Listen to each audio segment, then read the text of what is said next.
everybody, welcome back to Thieves Den. I'm your host, Thief. Welcome to Arrowhead Lodge. Today we are in the shop, and well, a portion of the shop, and we're going to be doing a video a little bit differently than what we normally do. We're going to be doing a kind of a history lesson on a iconic legendary weapon, and that weapon being is the MP5.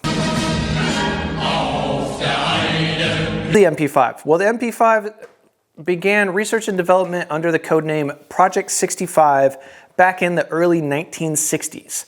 It is an evolutionary descendant of the iconic MG42 from World War II, and it is also one of the first mass-produced roller lock mechanism and stamped metal firearms technology of that time era. It first entered service in 1966 with German federal forces, or sorry, not forces, police, and then also, fun little history fact, it saw late usage by Green Berets in Vietnam.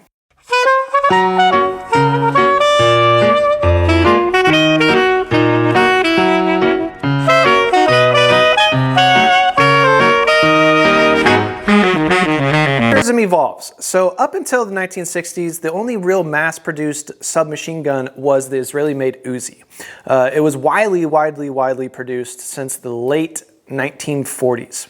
Now let's fast forward back up to 1970. So what's going on in the world? Well, the US recovers from Vietnam, and the US also shifted from like guerrilla warfare back into conventional warfare against the Soviet Union in case, you know, later on we'll see the Cold War and everything, but force on force. So now the Soviet Union is also involved in Afghanistan, which we know will later fail and have to pull out as well. But terrorism as we know it today really blooms in the 1970s.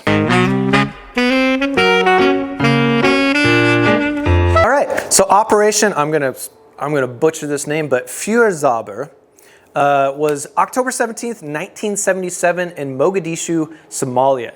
Yes, you've heard of that name before, Somalia and Mogadishu. No, this is not Black Hawk Down. So this will be the first major MP5 exposure that I could find. And long story short, it was a West German counterterrorism group called GSG-9, and they successfully rescued 91 passengers and the crew on a plane on tarmac. And they used a distraction fire on the runway, and then they entered up through the emergency doors, and 3 of the 4 terrorists were killed, and I'm not sure what happened to the 4th one actually. And this was the first time a major counterterrorism unit had actually used a submachine gun as their like primary weapon. So kind of cool. Now let's fast forward to Operation Nimrod.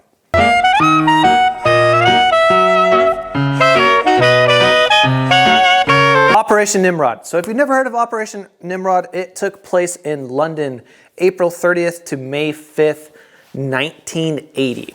Basically what happened was 6 armed men took 26 hostages in the Iranian embassy, and their demands were that they wanted their terrorist homies in wherever they came from, I can't pronounce it, they wanted them released. That wasn't going to happen. They kept going back and forth with negotiations. Hostage takers get pissed off and they're like, nope. So they smoke one of the hostages, and then they threw that hostage out of the embassy through a window. Now, the reason why I'm saying this is this entire event was broadcasted live on national news. So huge exposure to the incident and everything. Now, this pissed off the British SAS. They got permission to go ahead and engage and initiate Operation Nimrod. So what did they do? They went in there like the SAS did. Post pictures here.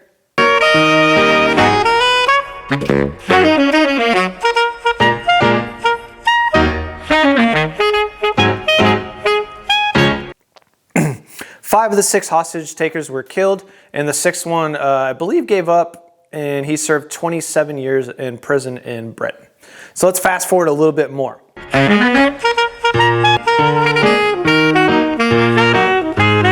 So legendary status achieved with the MP5. It was televised worldwide. Everyone was like, who are these ironclad dudes in all black with gas masks on carrying around an MP5?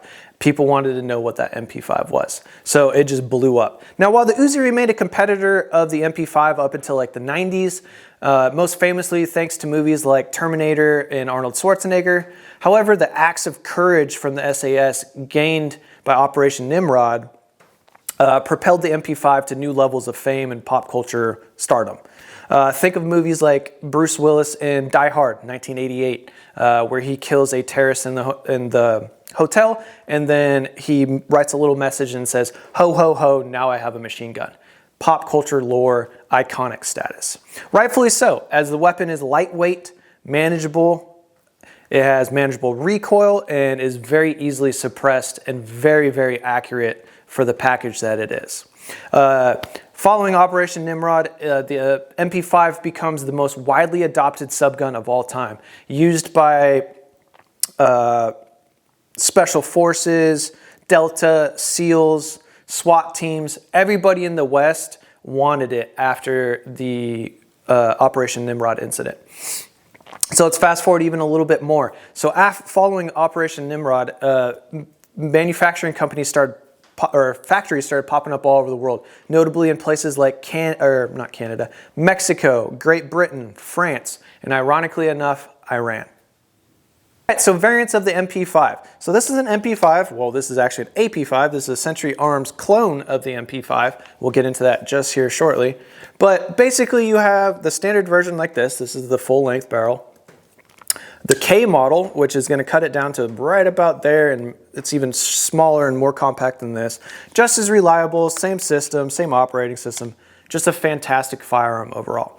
Now, there's a couple different manufacturers out there like Zenith, Century Arms, Mac, the Mac 5K, I believe is what it's called, out there. I highly suggest to either go with Zenith or Century Arms. And the reason for that being is they're manufactured in Turkey under license by HK using their own, the HK's like actual machinery and stamping and everything. And it's a reliable platform, and I have friends who've gotten other clones and they just didn't work out. I cannot recommend the Mac 5 or whatever it's called. It's under $1,000. It's promising because of the money. Just shell out a couple extra $100. My friend's gun, we had to return it to Mac. We were a Mac dealer at the time, actually. I believe they still are. I don't work there anymore.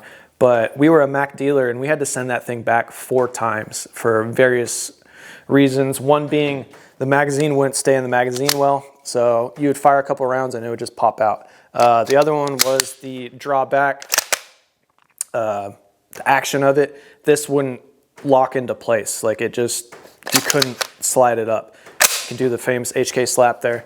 But anyways, so my AP5, we'll talk about it just briefly here. We got Silencer Co. Omega 45K. So this is not actually a designated 9mm can, but it looks good on here. It's sexy. I do have a longer one that we could put on here, but anyways. Underneath here, we got the, not the War Comp, what is it called? The Cherry Bomb by Q. So under here, Cherry Bomb by Q. And I haven't really done anything to this. It's just reliable. It's accurate. We do have a Midwest Industries rail on here, so I did put this aftermarket rail on. We have the Midwest Industries Picatinny mount up on top, Geisley Super Precision optic mount, riser I guess you could call it, and then a Trijicon MRO. Other than that, in the Magpul stock, that's all I've done to this thing. There's no reason to, in my opinion, to change anything else. Now, would I like a B&T collapsible stock? Absolutely, but they're like $600. Would I like the old 70s, 80s HK straight mags? Absolutely, those are $300. They're just, you know, when I can buy actual H&K mags for 40, 50 bucks, yeah, they're not cheap. HK stuff is not cheap. Actually, I think they're more than that. I think these are about $80 a piece, but I could be wrong on that. I haven't looked them up in a while. But anyways, there's so many aftermarket parts that you can do with the H&K that it's just, you guys have to go find somebody that you know that has one, go out there and shoot it. You'll fall in love with it. You'll end up buying one. If you have the money, just go with HK. If you don't have the money, or you just want to clone and save some money for some accessories like the optics and everything, that's what I did. I picked the best clone that I could find, and then with the extra money that I saved, I bought some optics for my gun. But with that being said, that's it. I hope you enjoyed this history lesson with me, your host, Thief. If you are new here, go ahead and feel free to like and subscribe. Please, guys, please throw some comments in there for I know what you guys want. Comments let me know that you guys are actually watching. I don't really care about the subscribes and the likes, but comments. Comments gives me actual feedback for I can continue buying things like microphones and cameras and stuff and learn editing more. It really means a lot to me for you guys to comment on the videos.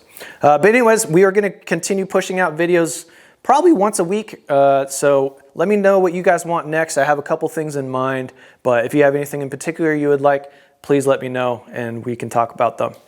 All right, love you guys. Have a good day.